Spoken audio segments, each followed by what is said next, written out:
and welcome to the Accountability Coach podcast, where we discuss proven business success principles related to helping you make more money and work less so you can enjoy having your ideal business and your ideal life. This is Bachrach. Today we have a special guest with us who is going to share her very valuable insight and ideas about the value of sleep and being healthy, and how getting enough quality sleep helps us be even more productive to help you achieve your goals and even accelerate the achievement of your goals. Tanessa Shears is a kinesiologist, a certified sleep science coach, and a health consultant who helps entrepreneurs optimize their health, their focus, and productivity through science-based strategies and biohacking. She works closely with business owners to implement effective sleep, nutrition, movement, and stress resiliency strategies to eliminate brain fog and improve their overall well-being. Welcome, Tanessa. I appreciate you joining us. Hey, thank you so much for having me. I'm glad to be here. Awesome. Well, as you probably know, I like to get right into the meat of things. So, how does sleep affect our ability to show up consistently as an effective entrepreneur so we can get done what we need to do in order to grow our business and take it to the next level? Yeah, I mean, anybody that's woken up on either a fragmented sleep or, where they stayed up a little too late at night, we know that our brains just don't work at their best. We don't have clear thinking. We have trouble staying focused. We have that experience of brain fog, and we just can't get through things as quick as can. So what would normally maybe take us 2 or 3 hours to do is now taking 4 or 5 because our brains aren't able to make decisions quickly and think as fast. So what this ends up doing is compromising the amount of time something should take because our brains just aren't operating at peak capacity. So that when we don't take care of our sleep, our brains don't work. And when our brains don't work, we can't show up in our businesses in a way that moves us forward. Okay, so you mentioned brain fog. Do you know what exactly is causing us to wake up with that brain fog? Yeah, brain fog is one of those really interesting ones where it's not like you could walk into a doctor's office and be like, what is this?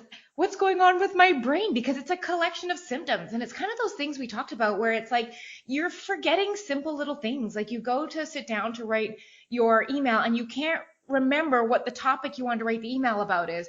Or, you find that you're so easily distracted by your phone or an extra browser tab you have open, and you struggle with making decisions, and you feel very easily overwhelmed, and you just feel that ongoing sense of fatigue.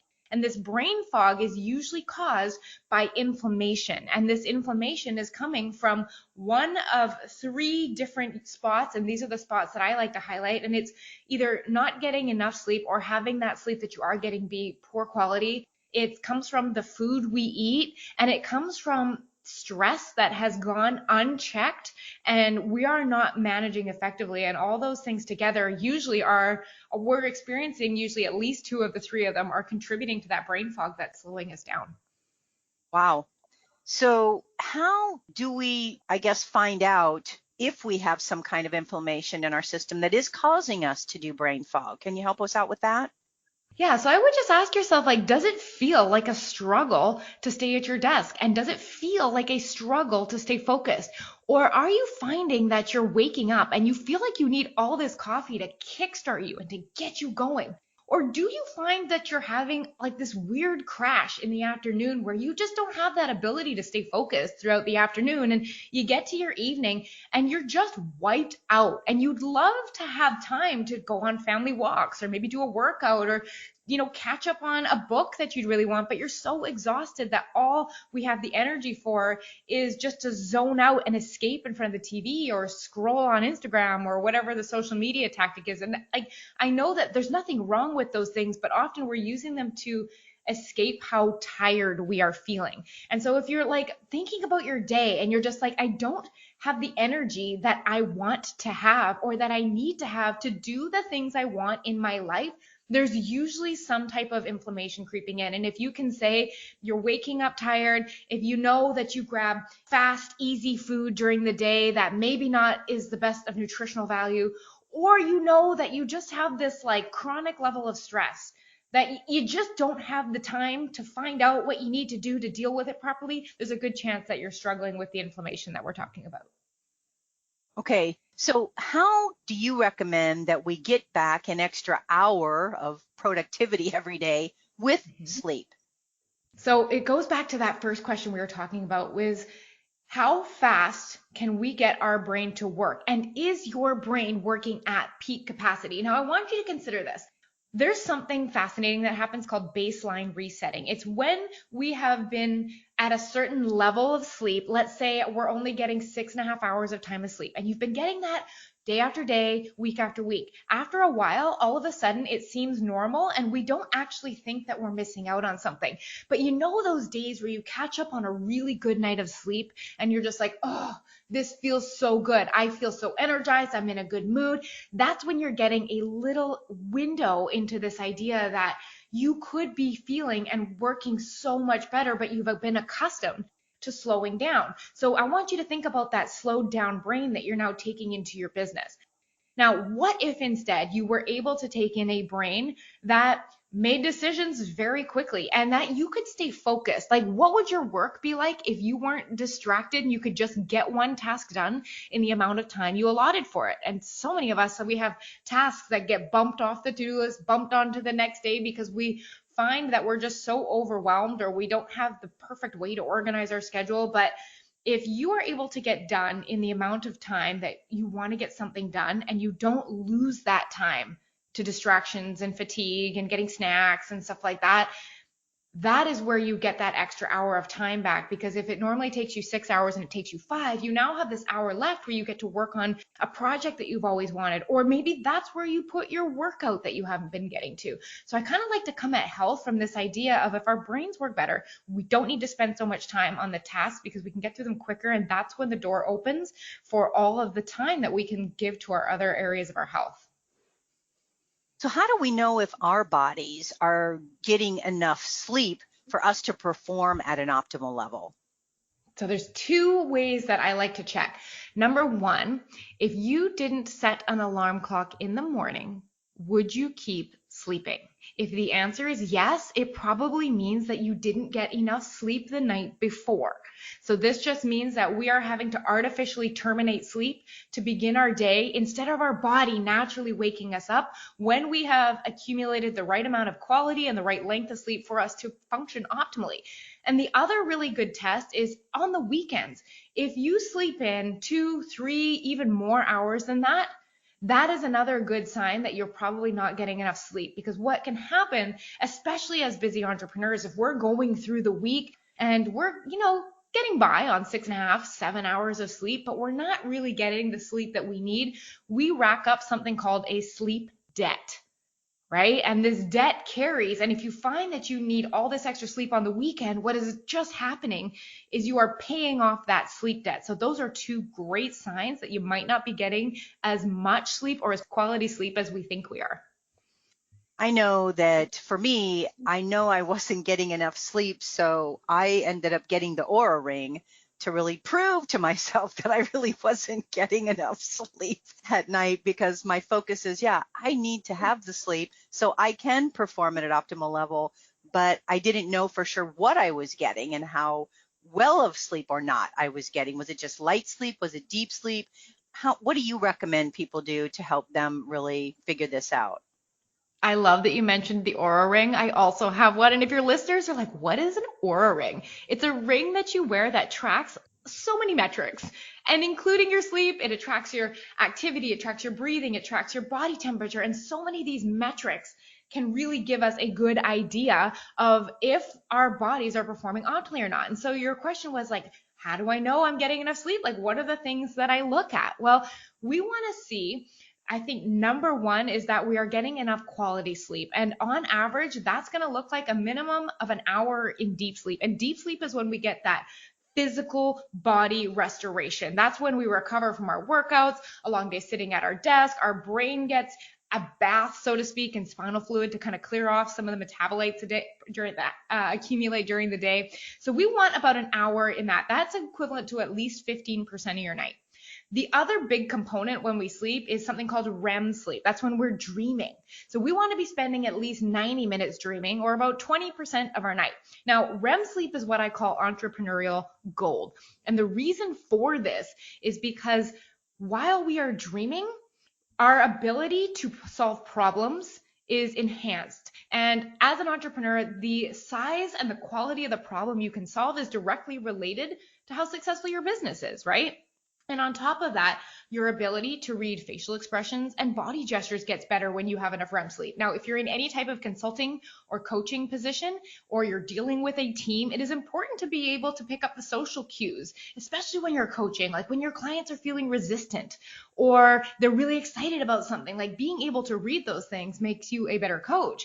And lastly, getting enough REM sleep helps you be able to manage your emotions. I mean, we've all woken up from a funky sleep and felt a little snappy and irritated the next day. Well, when you get enough REM sleep, your ability to manage your emotions and stay even keel is way better. And we've all received, emails that'll send us off into an anxiety spiral, or we get a message from a family member with an emergency during the middle of our day. Like, I want to be able to recover from that and get back into work. If I don't get enough REM sleep, I can't do that. And that's where we start losing even more time in our business. So an hour in deep, an hour and a half in REM are kind of like those minimum baselines that I like to look for quality sleep. Well, I think I'm doing pretty good then on average. I get about 2 and 2 in those groups. So I must be doing something right. Sounds like you have a good sleep then. Let's talk about 3 simple shifts that we all can make to really help us enhance our sleep quality.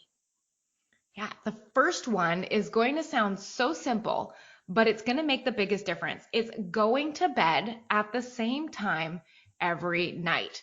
And the reason for this is we have a clock that governs our body. Everything from when our hormones pulse to when they are turned off, to when our temperature goes up and when our temperature goes down. Like, so many systems, and this is called your circadian rhythm, and it governs our overall alertness, our energy, and our health. And when we're constantly going to bed at different times, we actually put our body into a state of inflammation and what we call social jet lag. Our social schedule, meaning if we go out or watch TV or go to bed early, our social schedule is giving our body the physical experience of jet lag. Now, when we're constantly fluctuating the time we go to sleep, this affects how much time we get to spend in deep and REM sleep, because our body is constantly trying to adjust when to drop our body temperature, when to produce more melatonin, so that these things can all act together to give you good sleep. So bedtime at the same time, on time. And this is, of course, on weekends too, but not to be robots. We want to allow a little flexibility. So I always say if we can aim for 5 to 6 nights a week doing this, that's great. We want to have social lives and everything too, but we're also looking at what is the detriment that we are experiencing during the week, and is this a good trade-off? The second thing is looking at the light in our environment. Now, I want you to think about this. Let's go back before electricity was a thing. Indoors, the only time we knew whether it was day or night was to look outside. And in the evening, when the sun sets, it comes low in the sky, it goes orange and red, and it gets very dim as the sun sets. That lighting actually is potent information for our brain, and it cues our brain to start producing melatonin and winding down so we can have effective sleep. Now, we do have indoor electricity, and a lot of that light is very bright, and it's white and blue on the spectrum, which is telling our brain it's the middle of the day. We should probably stay wide awake. Now, what I want you to think about doing is, can I mimic a sunset with my indoor lighting? What would that look like? That would look like turning off bright overhead lights and turning on lower table lamps. So we're mimicking the sun dropping in the sky. Can we switch to yellow and orange and warm lights instead of those bright white fluorescent pot lights we all have in our kitchen and our bathroom? And then can we really look at dimming? Like, do we have things on a dimmer switch? Are we able to dim it? So a good example of this is in my bedside table, I actually have an incandescent orange light bulb. So anytime we're in our bedroom, my brain is being told it's time to wind down, and that sets me up for great sleep. The last one is actually to do with temperature. So temperature and light are two things that also affect our circadian rhythm, that body clock we talked about before. Now, when it comes to temperature, we often like to think, oh, cozy, warm, bundle up. And especially me, I mean, I'm in Canada right now. It's March and it's still a little bit cool. So we naturally want to jump on the heating pad, sit by the fireplace, warm up. But this can actually counteract our body's ability to wind down. So we actually want to think, cool down a little bit before bed. This might mean removing a layer. This means maybe removing the heating pads and allowing our core temperature to drop so that we can go into restful sleep. So to sum it up, to bed on time at the same time as often as possible. We want to mimic a sunset with our lights. And then we also want to think about the temperature, allowing our body to cool, because that's one of those things that contributes to melatonin production, which helps with high quality sleep. Now, I've heard of people, the night owls, the people who like to work until the wee hours but don't get up until the morning, which is typically, I believe, opposing the circadian rhythm. How do you handle that? So what you're talking about is a really interesting thing. It may have more to do with chronotype. Now, the field of chronobiology studies how everyone's individual body follows a unique body clock. And there is a gene that we have, and the length of this gene actually determines morningness or eveningness. So I know for me, like I am up at 5, usually 5:15 every day, but I wake up without an alarm clock, ready to go. That is my chronotype. So that's kind of why this whole idea of the 5 a.m. club or waking up early might not necessarily be for everyone. So there are multiple chronotypes you can have. You can have an early bird. You can have what we like to just call like the average person, goes to bed at 11, wake up 7 kind of thing. And then you have your late night owls, people that will go to bed at midnight and 1. So the interesting thing is, according to research, only 15 to 20% of the population actually falls into that genetic late night chronotype. So I've had a client as an example, and she very much was like, no, I'm a late night person, just trust me. And then what we ended up doing by altering some of the activities that were in her evening routine, those activities were stimulating her brain to believe it was the middle of the day, feeding her brain information, keeping her nice and warm, staring into screens. All of these habits tricked her brain into thinking it was daytime. So she just didn't get tired. But when we removed a lot of those habits, she started discovering that she was falling asleep at 10:30 or 11. So there's two parts to that to answer that question. There is a genetic chronotype that some people have, but for a lot of people, it's just the habits that are enforcing that late night because their brain is not turning off. So a chronotype is, if I'm hearing you correctly, then is really a gene that's within us to determine this. Is that correct? Yes, it's called the PER3 gene. Okay, that's very interesting. I've never heard of that one. That's pretty cool. Yeah. It's a really cool field of study. It kind of puts a damper on the idea of the 5 a.m. club, which is that's kind of why I think like we all just have to really discover our natural productivity rhythms and when our brain is most optimized to do deep work and to sleep. And once we find that, like I very much used to try to go to bed at 11 and wake up at 7:30 because that just seemed optimal. But when I started recognizing that if I went to bed at 9 and woke up at 5:15, I feel so much better, and it didn't feel like I was kind of working against this biology of mine, and I didn't feel like I was fighting myself so often, and it just became really effortless to get a good sleep and wake up really well rested. So it's kind of a neat thing that I happen to find that I use with clients now to make such a big difference. Yeah, that's awesome. I've always been a morning person. I mean, I naturally wake up between 4 and 5. I used to wake up at 4 o'clock on the nose every day without an alarm, and I don't ever set an alarm. So I got that internal alarm is working well. It was working actually way too well, I think, almost. So let's talk about biohacking. So what is biohacking and why is it relevant to entrepreneurs and their productivity? Biohacking is one of these things I'm going to tell right now. I wouldn't go and Google it because there are different things at different ends of the spectrum. So you could definitely find like people having these shoes that connect to the earth, and there's people injecting stem cells and everything like that. But biohacking truly in its essence is our ability to do self-experimentation with the outcome being longevity, health, focus, vitality, energy. And this can be on the other end of the spectrum too, where we're just looking at things like sleep and how can we optimize our bedroom so that we can have more sound sleep. So biohacking is a very wide spectrum of activities. And I always think, let's meet ourselves where we're at. So how is this relevant to entrepreneurs? Well, the way that I use biohacking is always looking at return on investment. So we talked about the Oura Ring earlier. How I use an Oura Ring with myself and with my clients is to determine if the changes that we are making are worth the effort and the energy we put in. I want a bigger return out if my energy, my focus, and my health than I put in. Return on investment. And that's a concept entrepreneurs understand to their core. If you're running a Facebook ad, if you're trying out a type of post, we're looking at, are you getting an output for the input, and does it make sense for that trade-off? So, I mean, if we look online, there's 1,000 health habits that we all should be doing, and we get very overwhelmed at having all of this to do.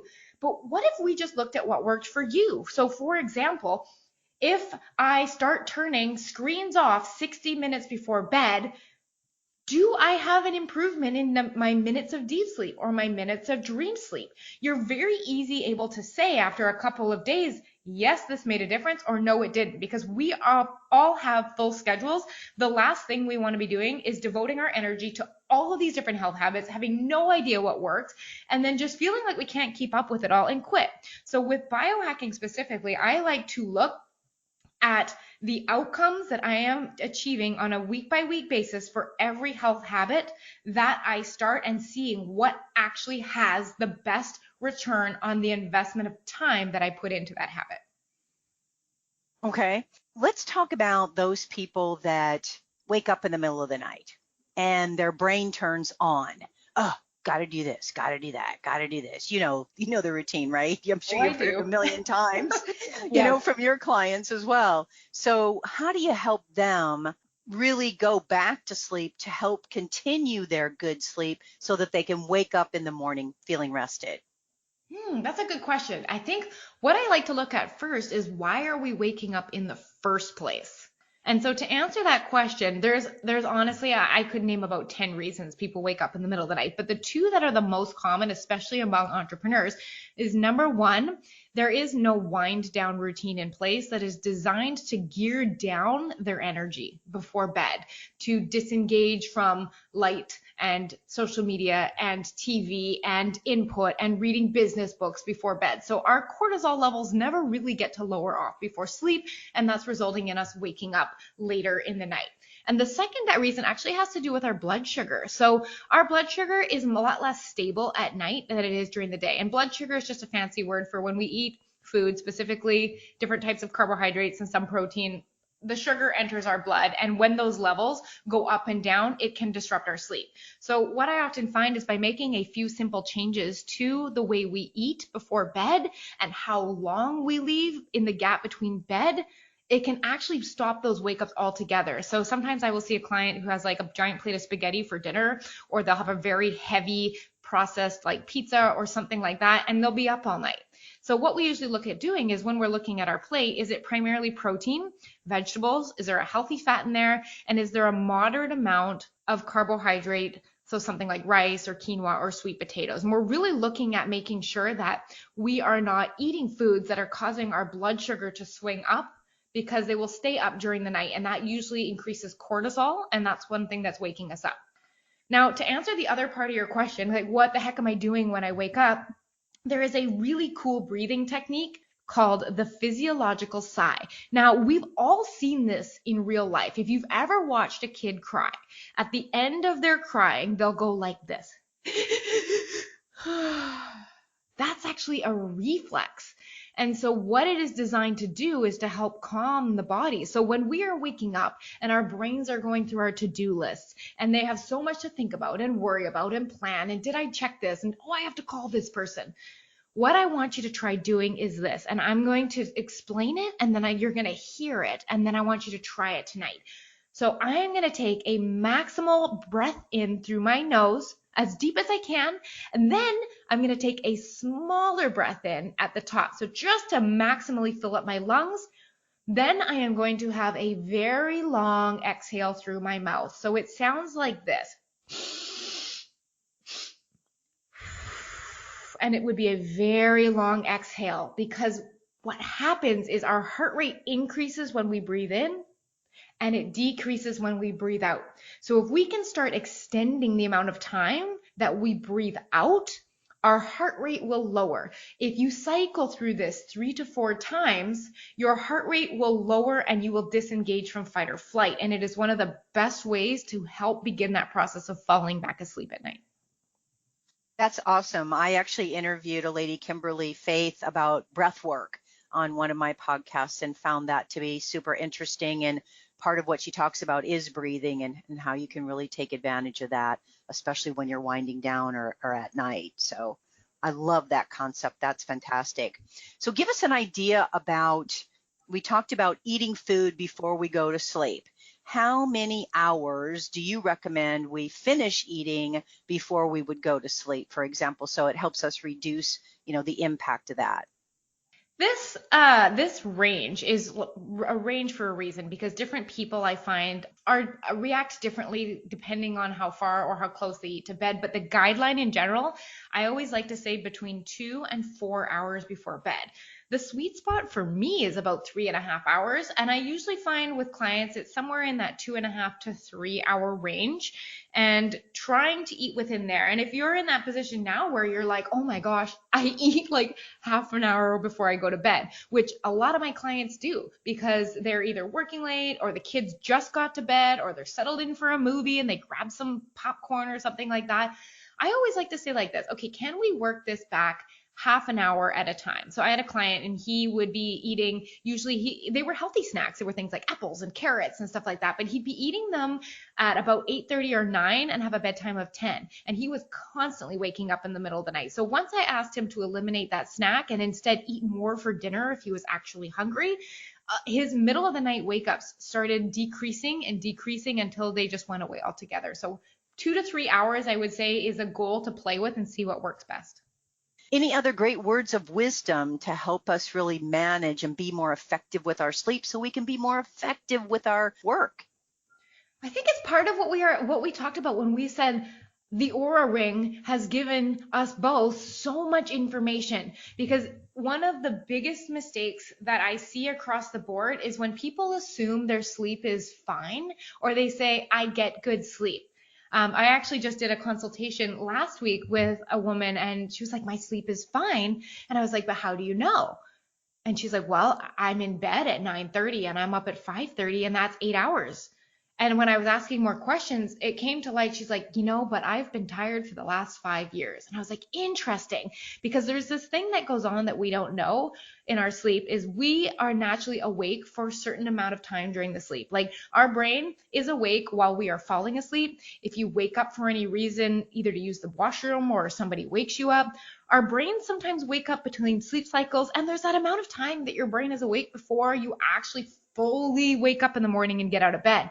And if I add that up, all those four components and how often we're awake, the average client I work with is awake about an hour, 15 minutes a night. So if you're giving yourself 7.5 hours in bed thinking that you're getting 7 hours of sleep, if you subtracted an hour to an hour and a half off, are you still getting that? And the answer is no. So like we talked about at the beginning, with that baseline resetting happened, we tell ourselves we're getting enough sleep. Our body adjusts to the underperforming and we don't even notice it anymore.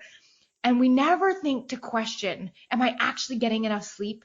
Am I actually getting as much as I think I am? So I always like to invite anyone, like one of the best tools that you can invest in your brain and your business is some way to see what's going on. And I love the Aura Ring for that. Yeah, when I realized that, I thought to myself, I'm in bed 2 hours longer than I'm actually sleeping. I mean, that's ridiculous, but it's important information to have. Right. Because so many people were like, yeah, I'm in bed 7 hours. Well, if you're awake an hour, you're now actually sleeping 6 hours and you have that cognitive performance decline. And so then we circle back to that, what we talked about at the beginning. It's just like, how can I cut out an hour in my day and make my brain work faster? Well, it's by getting enough sleep. And so I think being able to see what's going on really gives you the tools you need to be able to make your workday more efficient. And speaking of tools, I think you mentioned to me at one point that you have some kind of a course about biohacking secrets. Yeah, it is a free 3-part mini course called 3 Biohacking Secrets to Optimize Your Sleep and Boost Your Energy. And it is for entrepreneurs. And the entire program is all about taking control of your health and maximizing that productivity so that you can show up to your business with clear and focused thinking. And it's completely free. It's at TanessaShears.com/biohacking. So that is a great resource, as well as my podcast, Becoming Limitless. Awesome. Well, I appreciate your very valuable time that you shared with us today, and hopefully more people will be getting even more sleep so they can be at optimal levels and increase their business success as well. I love that. Sleep for the win. Sleep for the win. I like that. Let's coin that one. I like it. So Thanks good. again. Thank you. Well, my hope for our time together with Tanessa is that you got value in an idea or two that will help you be even more successful personally and professionally. Feel free to share my podcast with others, as it can be found on most podcast platforms and in most English-speaking countries, and of course on accountabilitycoach.com. And if you'd like to get a short daily fix from me, subscribe to the Accountability Minute, which can also be found on most podcast platforms and in most English-speaking countries. Want more proven business success tips and resources? Subscribe to my blog by going to accountabilitycoach.com/blog. And always remember to aim for what you want each and every single day. Until next time, make it a great day, today and every day. I appreciate you listening.